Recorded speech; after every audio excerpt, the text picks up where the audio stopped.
Right. Yeah. All in the menu design as well.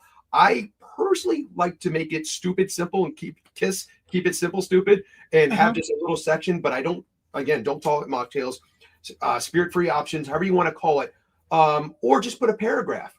What I used to do when my bar Titiono used to run is, instead of doing it that way, we said bartender's choice. If you have an option of a spirit free cocktail or cocktail you want to go, let's go on an adventure together and order the bartender's choice.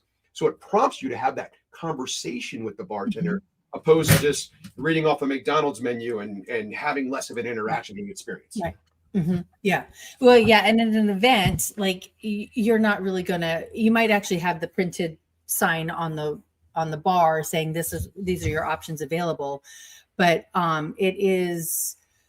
it's a fine line on how you communicate it. And actually I got called out on, well, I got called out on it. I was at this restaurant and their menus down at the bottom said GF and V for vegan, next to their food. And at the top where that had the drinks, it had NA. So I assumed that meant non-alcoholic. Well, no, there was a line above it that says this can be made NA. But because their labeling was done, it looked the same, but their communication about it was different. Right. And so I got a full loaded drink and I'm like, oh no, that's not what I wanted. And good thing you called it out. Yeah. But to go back to what you just touched on too, to tie back to the last question, the second, I guess, follow up to that will be execution.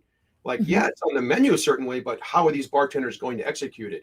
If you're doing a standard banquet bartender, well, then I would put bartender's choice, because they're not going to have that knowledge, or more importantly, know how to quickly answer those two questions to keep the line going, so you're not sitting there for a half hour taking care of one guest. So then I would put it on the menu.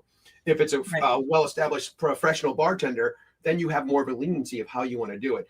But generally for events, because I think this is what we're talking about, print, keep it going and simple would be the best way to go for just your average banquet bartender.